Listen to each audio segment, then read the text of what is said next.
Nate, which defensive player is going to make the biggest impact on their new squad? I'm going to go with Michael Bennett from the Seattle Seahawks to the Philadelphia Eagles. This is a good one. One bird to another bird, for multiple reasons. One, I mean, he's an absolute monster at getting to the quarterback. He got 6 consecutive seasons with 5+ sacks, but it's more about the sacks than it's less about the sacks than it is about the QB hits. You know, people oftentimes, they'll see a defensive lineman and they'll say, well, how many times is he getting to the quarterback? Right.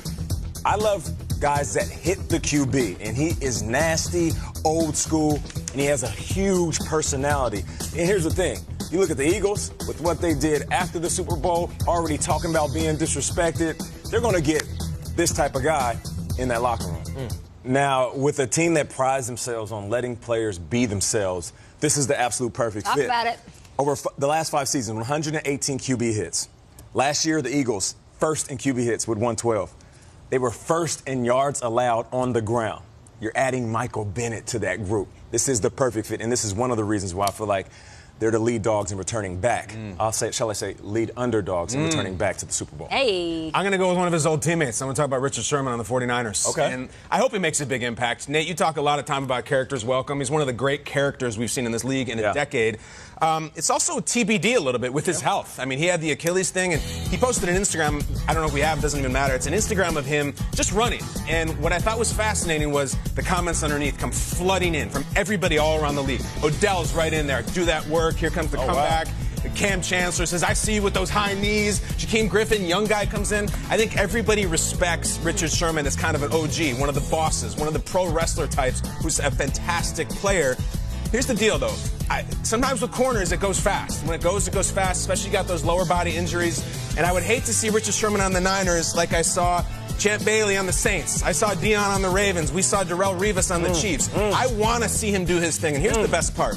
Never mind early in the season for the Niners. Sometimes early games, you can't really tell what's going on. When you get to the meat of the season for the San Francisco 49ers, when we turn the corner into November, here's what Richard Sherman's going to have to do. He's going to have to guard Odell. He's going to have to guard Mike Evans.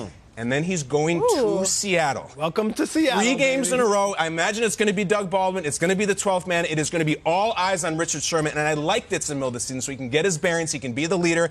All the talk with the 49ers is going to be Garoppolo this, Shanahan that. They need some teeth on defense, and they need some noise on defense. I think he's going to bring both. I hope the health is there because he's one of the best guys in our league. Didn't you vote San Francisco is dominating and owning that division personality-wise? Oh, yeah, definitely, Just because of him singularly and Jed. because him and you could have Jed. gone the Rams with all of those characters, and he trumps them. He brings that much. Big John Stud in the Royal Rumble is Richard Sherman. I love that. I want to talk about the Texans here because they gave up the most points of any team in the NFL last year. They were 24th against the pass, and so the biggest impact is going to be made by Tyrann Mathieu going from the Arizona Cardinals, who released him. They didn't want to give him a deal, but reportedly Tyrann Mathieu took less money to sign a 1-year prove-it deal in Texas, which I love. And when you think of Tyrann Mathieu, what's the first thing that comes to mind? The Honey Badger nickname. What's the second thing that comes to mind? Probably versatility. Thank you. Yay! He's versatile. That's what he is. That's what made him special to start his career in the NFL. Take a look at this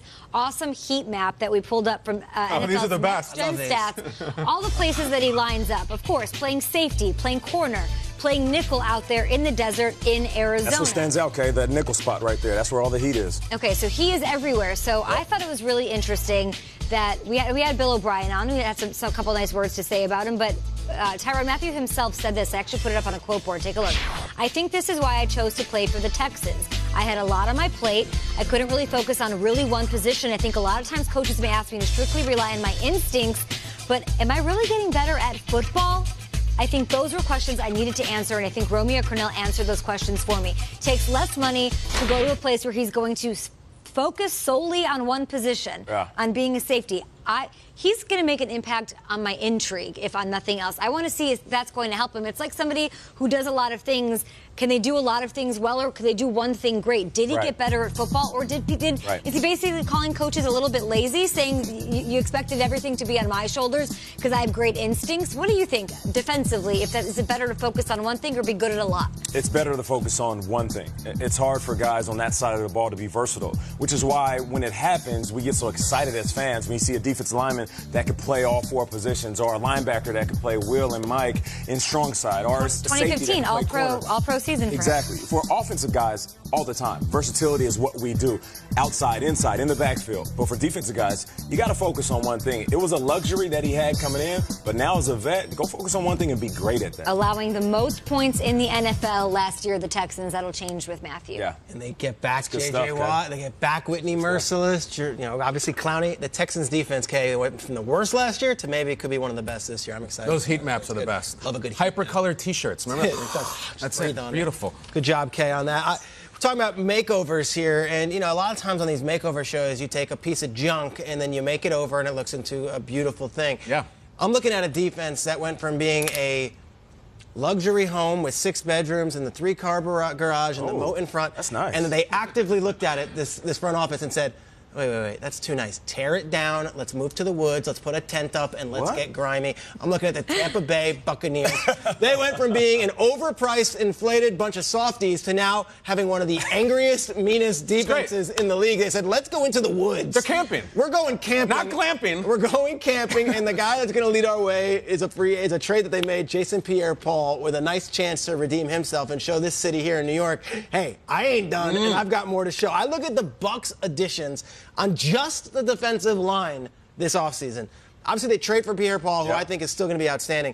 Vinny Curry from the championship Eagles. Yes. Mitch Unrein from the Bears, who is a nasty man. Bo Allen from the championship Eagles. And Vita Vea over Derwin James, over Calvin Ridley, over all these guys. And the best part of all, they brought in Brenston Buckner. I don't know if you remember Brenston Buckner, Nate, one of the biggest chatters, one of the biggest talkers. He is the defensive line coach down there in Tampa. Played 12 seasons with the Steelers, the Bengals, the Niners, the Panthers. He was a nose tackle, played in 15 playoff games in 12 seasons. So this guy has been through it. And the video that we're getting from Tampa just through the rookie minicamp is Brenston Buckner in these kids' faces being like, I need more out of you. I need you to be tougher. I need you to be better. That's what they need. They get JPP, and I love the addition of an outside rusher, but it really is symbolic of their entire offseason of going from one of these nice, pristine model homes that maybe you never even live in to ripping it down, getting down bare basics. Let's go in the woods, and let's hunt. There's a joke in there somewhere. Great job, Peter Schrager.